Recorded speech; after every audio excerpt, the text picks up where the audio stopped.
Make your future 미래 채널 마이앤.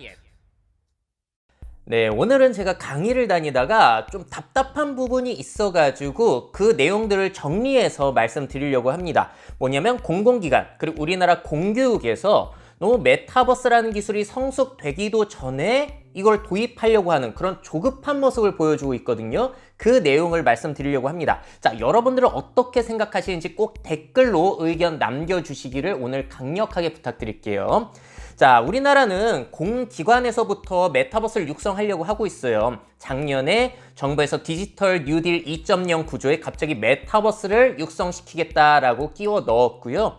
그리고 목표 2026년까지 해서 시장 점유율 5위, 전문가 4만 명, 공급 기업 육성 이런 것들을 목표로 하고 있고, 단순히 게임이라든지 엔터테인먼트뿐만이 아니라 교육, 의료, 아니면 행정 서비스 모든 것에 이런 것들을 한번 도입해보자라고 국가에서 나서가지고 하고 있습니다.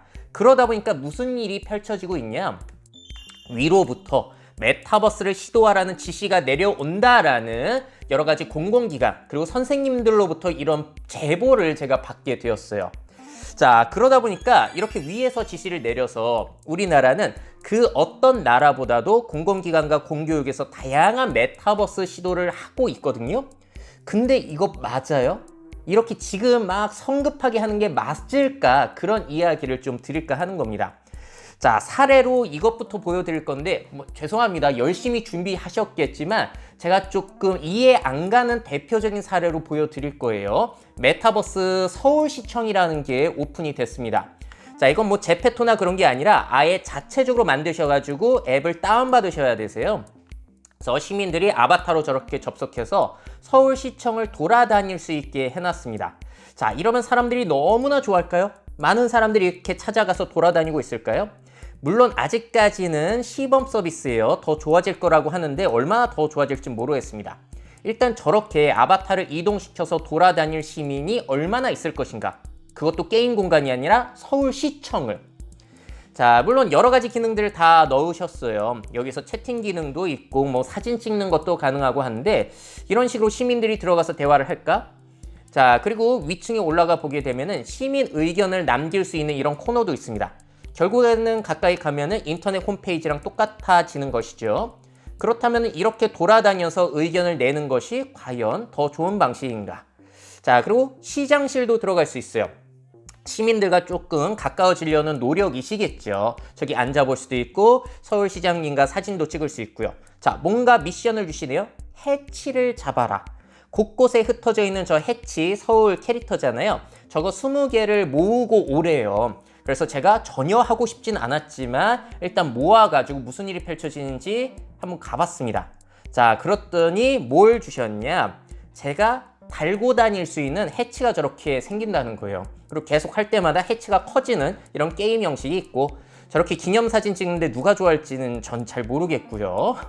자, 이런 시도를 하신 거예요. 돈을 들이셔가지고. 자, 차근차근 살펴볼게요.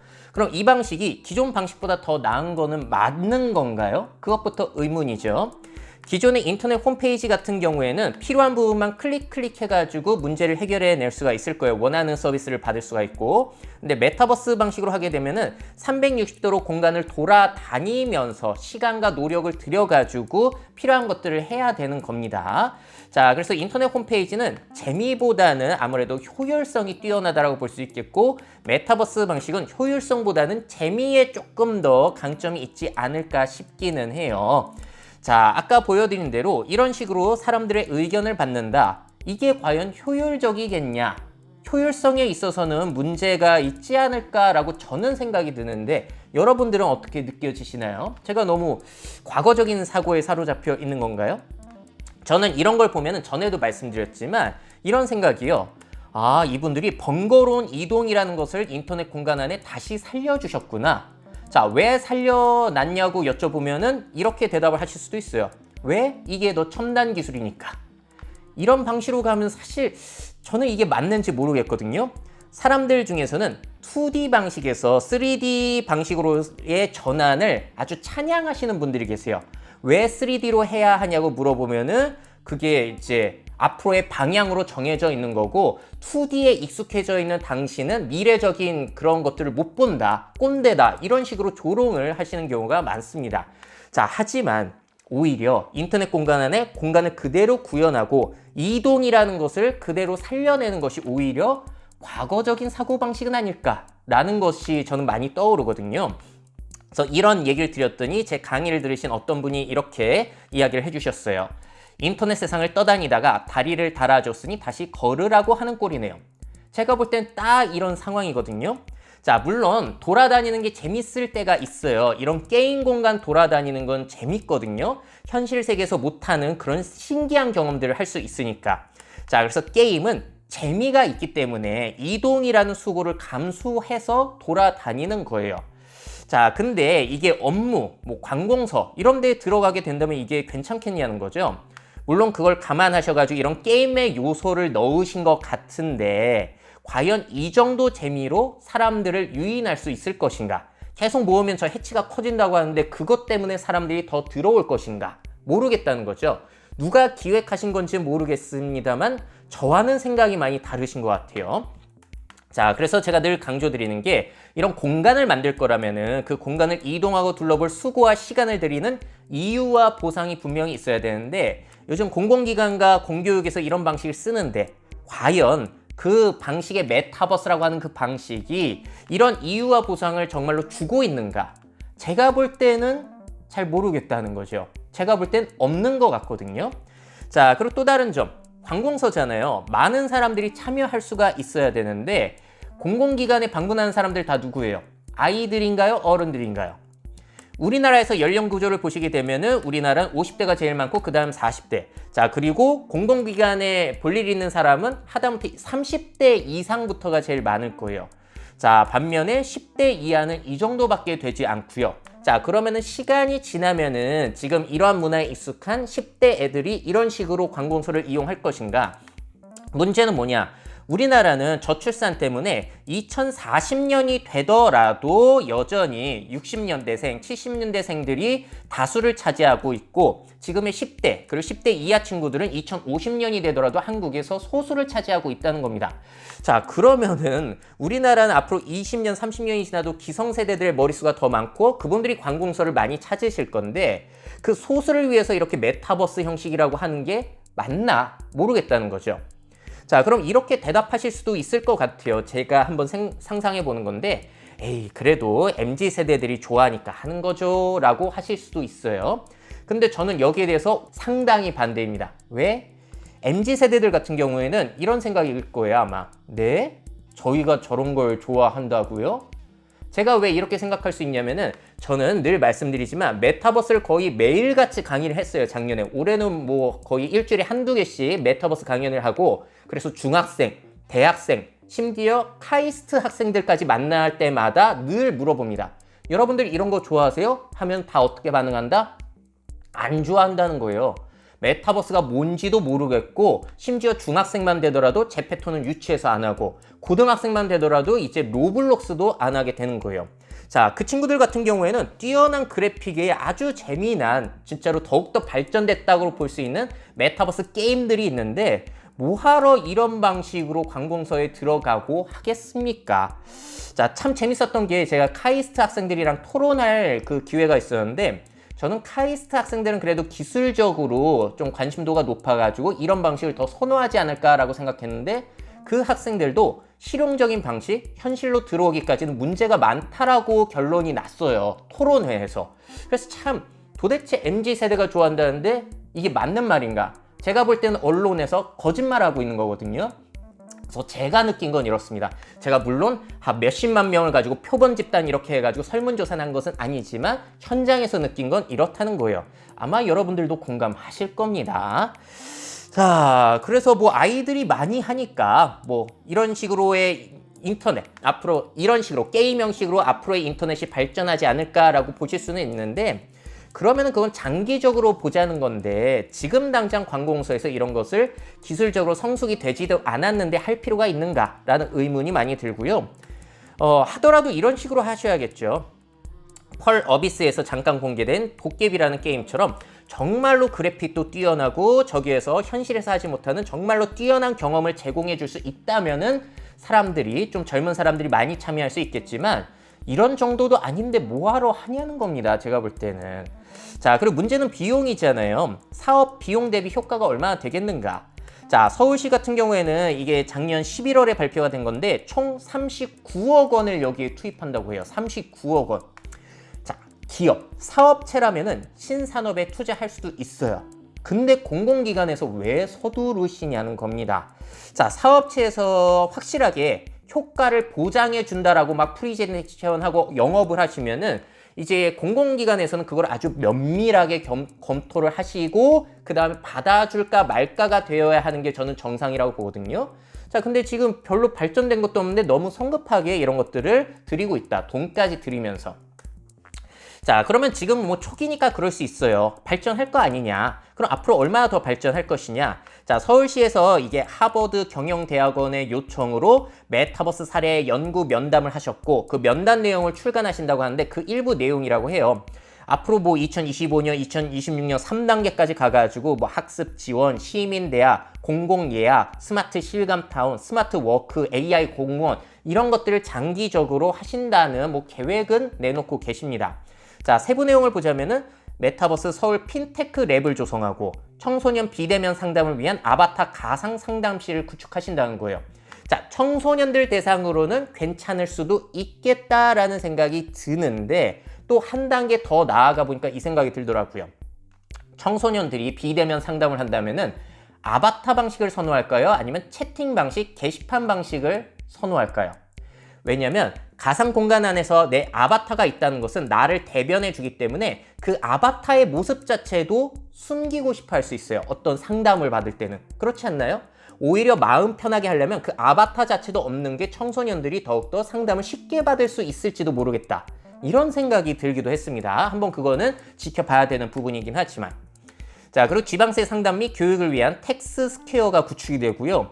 민원 서류 발급과 다산콜 상담 서비스가 또 메타버스 공간 안에서 되고 각종 행사에 활용할 메타버스 회의실 컨퍼런스 서비스가 구축이 된다고 합니다. 자, 그래서 미비점과 보완책 등을 정리해서 올해부터 본격적으로 이런 메타버스 산업에 반영을 할 것이라고 하는데 이런 것들이 반영이 된다고 하더라도 이게 효과가 있겠냐라는 의문이 있어요. 여러분들은 어떻게 보시나요? 자, 그래서 이 사례뿐만이 아니라 이 머니투데이에서도 한번 좀 비판적인 의견을 내놓으셨는데 여기에 다양한 사례들을 정리해 두셨더라고요.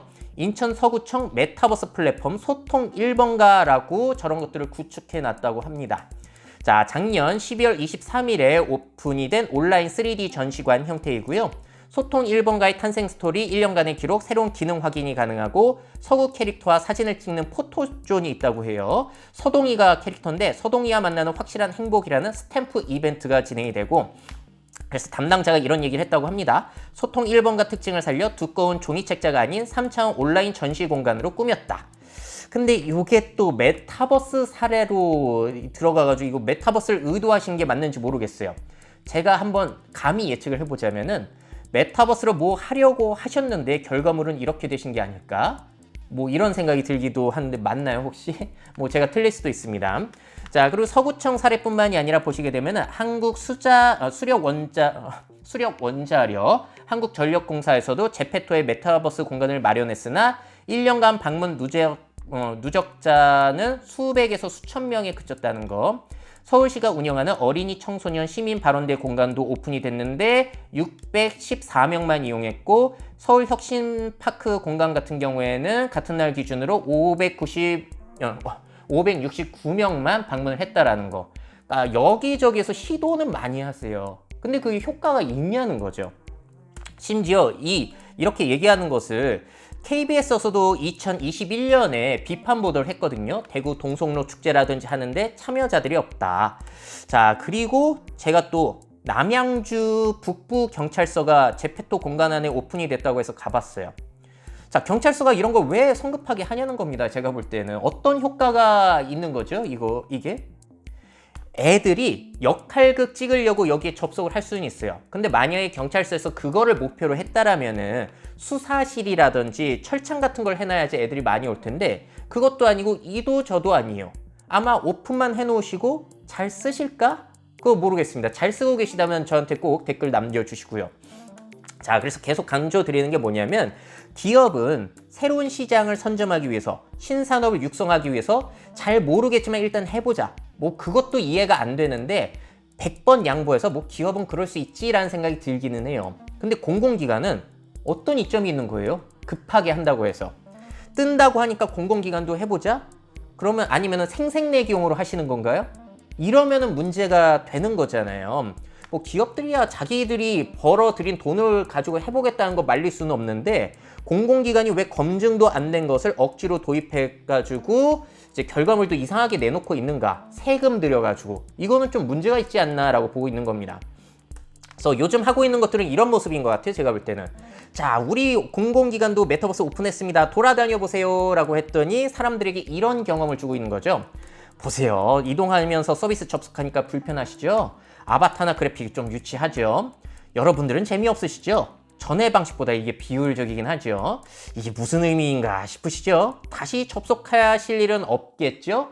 이런 것들을 공공기관에서 자꾸 사람들에게 이야기하고 있는 건 아닌가 라는 생각이 드는 겁니다. 아니 이런 경험을 하면 곤란한 거잖아요. 이 반대가 되어야 되는 거죠. 너무 실감나고 재미있고 전의 방식보다 낫고 효과적이고 편리하고 또 접속하고 싶다.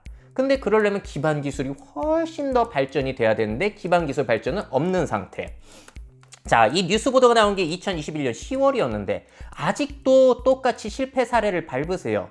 우수 사례를 도입해도 모자랄 판에 왜 실패 사례를 따라 하시는 건지 그게 저는 개인적으로 늘 강의 다니면서 답답한 거예요. 자, 그러면은 메타버스 발전을 위해서 공공기관이 하실 일은 뭘까를 생각해 보자면은 이런 거죠. 규제 검토하고 완화하든지 강화하는 거, 기반 기술을 연구 발전 지원하는 거.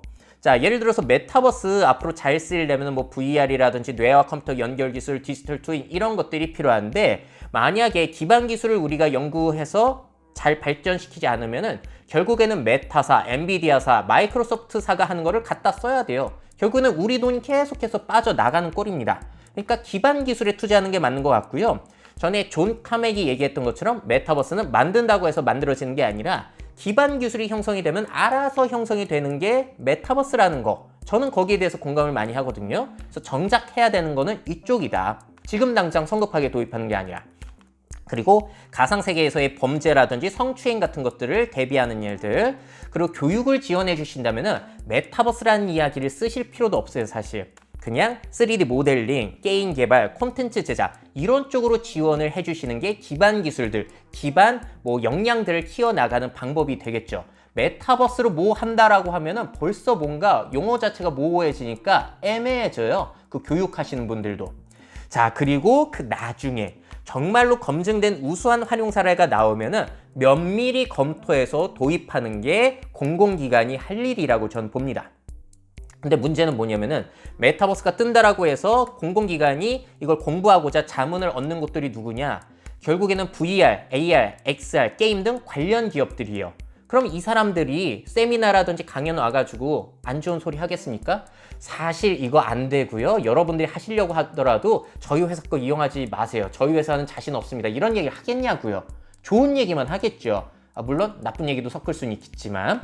자, 그리고 또 저 같은 사람을 부르죠. 트렌드 분석가, 기술 강연자 이런 사람들을 부르게 되면은 보통 이런 사람들은 돈 벌려면은 긍정적인 얘기 하겠어요? 아니면 부정적인 얘기 하겠어요? 보통 긍정적인 얘기 하면서 우리가 이쪽으로 대비를 해야 된다 이런 얘기를 하게 되는 거예요. 저 같은 사람은 조금 특이한 사람이죠. 공공기관이나 이제 공교육에서 제 강의 들으신 분들은 아시겠지만 저는 늘 얘기하는 얘기가 하지 마시라고. 성숙되면 하시면 되는 거지 왜 조급하시냐 이런 얘기를 주구장창 하는 사람입니다. 이러면 돈 못 버는데 양심상 저는 못 하겠다는 거예요. 도저히. 자, 근데 이런 것들을 이제 자문을 들으시면은 윗선에서 이제 지시를 내린다는 거죠. 위로부터 메타버스 해보라라는 지시가 나오게 되면은 이제 알아보고 해봤자 유치한 수준이 될 수밖에 없는 거예요. 자, 그래서 이거를 제가 한번 도표로 정리해 봤습니다. 아래쪽에 화살표 방향은 기술 성숙도의 방향이라고 보시면 되겠고요. 코로나 이전에는 게임이면 게임, 아바타, VR, AR, XR, 디지털 트윈, 기타 여러 가지 기술들이 다 따로 불렸던 것이 코로나가 터지면서 무슨 일이 펼쳐졌냐? 이 기술들이 하나로 뭉쳐져서 그냥 메타버스로 퉁쳐져서 부르기 시작했다는 거예요. 그래서 2020년, 21년은 기존 기술들을 메타버스로 말을 바꾸는 해가 되었던 겁니다. 그래서 메타버스가 화제가 된 건데, 이 메타버스가 이야기하는 비전이라는 거 이런 거잖아요. 영화 레디 플레이어 원과 같은 실감나는 VR 기술. 언젠가는 될 수 있겠죠. 근데 언제 될까요? 10년 뒤? 20년 뒤? 30년 뒤? 자, 그리고 더 나아가자면 뇌와 메타버스가 연결이 되는 매트릭스와 같은 세계. 언젠가 올 수 있겠죠. 그러면 진짜 메타버스가 성장을 할 것 같은데 이게 언젠지는 아무도 몰라요. 자, 여기서 문제는 뭐가 생겼냐? 자, 코로나 이후나 이전이나 기술적인 발전은 아주 미미합니다. 해봤자 오큘러스 퀘스트 2 헤드셋이 가벼워지고 그리고 화질 좋아진 거 이 정도가 끝이거든요. 근데 이제 메타버스 붐이 일어나면서 메타버스에 대한 관심, 기대, 투자는 이 정도가 되고 있는 거예요. 이만큼 발전했는데 이만큼 관심 받으면 그게 뭐다? 이 거품인 거거든요. 그러니까 발전된 기술은 없는데 기대감을 가지고 대단한 걸 하려고 하니까 할 게 없고 결과물이 다 이런 거예요. 자, 그러다 보니까 실무자들은 골치 아프고 세금은 낭비되고 있고. 자, 그리고 이 교육계 이야기도 드릴게요. 교사들이 이제 교육에 접목할 만한 메타버스 사례를 알려달라고 그렇게 강의를 부르십니다. 그러면 저는 가서 이렇게 말씀드리는 거예요. 저는 제대로 된 활용사를 모르겠어요. 여러분들이 아시면 저한테도 좀 제보 다 주시라고. 자, 왜냐면 해봤자 이런 거라는 거죠. 대학교의 메타버스 이벤트 같은 거. 근데 이걸 학생들이 좋아해요? 대학생들도 이걸 거의 안 좋아해요. 제가 만나본 사람들은. 자, 그리고 그나마 제가 지금 할 수 있는 그나마 괜찮은 사례는 게더타운이라고 늘 말씀을 드려요. 이렇게 OX 퀴즈를 하고 이제 그 다음에 이제 학생들이 각 관심이 있는 부스에 들어가서 진로 상담 받는다든지 이런 것들. 제가 볼 때는 이게 유일하게 우수 사례라고 볼 수가 있겠는데 문제는 뭐냐면은 이게 교과 공부에서 활용이 된 게 아니라 다 이벤트에만 활용이 됐다는 겁니다. 교과 공부에서 제대로 된 활용 사례가 있냐? 모른다는 거예요. 제대로 된 활용 사례가 있으면 제가 소개를 해드릴 텐데 없으니까 못 드린다는 거죠. 그럼 여러분들이 막 세미나 들으시면서 게더타운 공부하실 텐데 그 노력을 딴 데 쏟아부으시는 게 저는 더 낫지 않나라는 생각을 많이 하거든요. 특히나 이 게더타운은 코로나가 잠잠해지면 사람들이 이용을 안 하기 때문에. 자, 그리고 또 다른 제 이견이 있으신 분들이 계세요. 제 의견에. 이런 얘기를 하시는 분들이 계십니다. VR, AR이 이제 가상 현장학습, 재난훈련, 가상실험 등의 교육에 도움을 줄 수 있습니다 라고 하면서 메타버스의 우수 사례라든지 메타버스에 대한 기대감을 이야기해 주시는 거예요. 자, 근데 이게 VR, AR 교육이지 메타버스라고 새로운 척을 할 필요가 있냐는 거죠. 제가 볼 때는. 저도 VR 초기 2015년부터 이런 얘기를 했던 사람인데 문제는 뭐냐면은 수년 전부터 교육계에서 VR, AR 적용해 보자고 여러 가지 시도를 해보셨잖아요. 전 세계에서. 근데 그게 잘 안 되다 보니까 이제 시도도 안 했던 건데 코로나 이전에. 갑자기 이거를 다시 메타버스 사례라고 하면서 우수 사례라고 똑같이 이야기를 하고 있으니 어이가 없다는 겁니다. 심지어 구글과 삼성에서도 이 사업은 접었거든요. 학생들이 구글 익스페디션이라고 이제 만리장 선포하는 거 다 접었어요. 자, 아직 학생들 교육이 잘 쓰이기에는 기술적인 한계가 많거든요. 그러면은 교육계에서는 앞으로의 이 VR, AR 발전 상황을 보시고 기기 자체도 저렴해지고 하면은 그때 차근차근 접목하시면 되는데 그 발전이 없는데 엄청난 기대감을 가지고 뭐 도입해보자라고 하니까 이야기가 겉돌고 결과물이 없는 겁니다. 자, 똑같은 거예요. 메타버스로 말만 바뀌고 기술적인 발전이 없는데 기대감을 가지고 자꾸 이야기를 하니까 결과물이 안 좋고 선생님들은 스트레스를 받고 있고 선생님들도 이제 뭐 메타버스라고 강의 들어보시면은 예전에 들었던 VR, AR 이야기를 똑같이 하고 있으니까 여러분들도 혼란스러우시고 이해가 안 되실 겁니다. 선생님들도. 자, 한다고 해봐야 게더타운인데 참 게더타운이 그나마 제일 낫다라는 생각이 들어요. 근데 그것도 그렇게 효과가 있나? 교과 공부에도 활용이 안 되는데 이벤트 용도로서는 저도 찬성합니다. 그거는. 근데 제가 얼마 전에 선생님들 대상으로 강의를 하다가 그 온라인 강의에서 채팅 내용 중에 이런 게 올라왔어요. 게더타운으로 학생들 자습실을 만들라고 위해서 시키신다는 거예요. 그래서 이게 맞는 건가요? 이 의문점이 드신다는 겁니다. 이 채팅 보고 황당하더라고요. 아, 진짜 왜 자꾸 이런 식으로 조급하게 도입하려고 하는 걸까? 그래서 곰곰이 생각해 봤어요. 자습실 만들면 정말로 낫나? 근데 생각해 보니까 말이 되긴 하더라고요. 왜 말이 되냐? 겟더타운이라는 것은 학생들이 이제 자리가 있고 선생님들이 돌아다니면은 이 학생들 가까이 갔을 때 자동으로 캠이 켜지잖아요. 그럼 학생들이 공부하는지 안 하는지 감시하는 게 가능해요. 불시에 감시하는 게 가능해지거든요. 그러면 이 효과가 되는 거예요. 판옵티콘. 언제 내가 감시당할지 모르니까 아이들 같은 경우에는 그 자리에 붙어서 공부를 할 수가 있다는 거죠. 근데 이러면은 도대체 이게 뭘 위한 메타버스 시도일까? 이런 생각이 들기도 했습니다. 우리가 꿈꾸는 메타버스를 활용한 교육, 이런 게 맞는 건가요? 자, 그럼 메타버스 시대를 준비하기 위한 공교육이 할 일은 무엇인가? 만약에 여러분들 선생님들이 현재의 교육, 입시 체제에 이 AI, 메타버스를 이용하자라는 생각을 하신다면은 이거 맞는 거예요? 우리가 가야 할 방향 이거 맞아요? 제가 볼 땐 이게 아니라 이게 더 급선무 아니에요? 자동화 시대, 메타버스 시대에 맞는 창의성, 공감 능력, 상상력을 기르는 교육을 하는 게 더 중요한 미래 교육 아닌가요? 만약에 대학 입학을 위해서 학교 공부를 위해서 AI, 메타버스 이런 걸 활용한다. 그럼 무슨 꼴이 되는 거냐? 바로 이 꼴이 되는 거예요. 일본에서 도장 찍는 로봇을 만든 거잖아요. 자, 결제를 디지털 결제로 바꾸면 되는데 이런 짓을 하면은 도장 찍는 로봇을 만드는 꼴이 된다는 거예요. 이런 상황으로 가고 있는 건 아닌가? 우려가 되는 겁니다. 어떤 방향으로 가는 거예요, 도대체? 자, 그리고 또 NFT가 뜨니까 NFT를 교육에 접목해보자는 거예요. 기업에서 하는 건 저도 어느 정도 이해됩니다. 근데 교육에서 왜 NFT를 접목해요? 학생들이 그린 그림을 NFT로 발행하게 한다든지 소설을 NFT로 발행하게 하는 그런 시도를 해봐도 좋지 않냐라고 선생님께서 이야기를 하시더라고요. 자, 근데 NFT 기술의 핵심이 뭐죠? 블록체인을 활용해서 그 신뢰할 수 있는 디지털 자산의 거래 기록을 남기자라는 기술이 바로 이 NFT잖아요. 그래서 NFT는 거래가 핵심이에요. 자, 그러면 자칫 잘못하면은 아이들을 위험성이 큰 코인 투기 시장으로 끌어들일 수 있는 가능성이 생기거든요. 이게 맞는 거예요? 물론 블록체인, 코인, NFT 굉장히 유망한 산업임에는 맞는데 공교육에서 아이들한테 그것을 이끌어주는 게 맞는 건가요? 왜 교육계에서 이렇게 조급하게 진행을 하시려고 하죠? 그래서 저는 이렇게 말씀을 드렸어요, 선생님들한테. 자, 크리에이터 경제를 위한 창의, 개성 교육을 학교에서 맡고요. NFT로 사고 팔지는 학생들이 알아서 하게 두면 되는 거 아니냐. 왜 그것까지 공교육에서 끌어들이려고 조급하게 생각을 하시냐라고 말씀을 드렸습니다. 어떻게 생각이 드시나요? 뭐가 맞다라고 보세요, 여러분들은? 참 너무 조급하시다. 자, 다시 말씀드리자면 교육에 있어서 급선무는 무엇인가요? AI, 메타버스, NFT를 현 교육 시스템 뭐 이런 데 빨리 적용하는 게 우리 선생님들이 하셔야 되는 일일까요? 아니면은 미래 사회에 필요한 창의성, 공감 능력, 실행 능력들은 길러주는 거. 아니면은 입시 위주, 주의식 경쟁이 심한 교육을 바꾸는 거. 이런 쪽으로 더 빠르게 급선무로서 여러분들이 노력을 하셔야 되는 걸까요, 선생님들이? 열심히 하셔야 된다면 어느 쪽에 우선순위를 둬야 될까요? 한번 댓글도 기대해 보겠고요.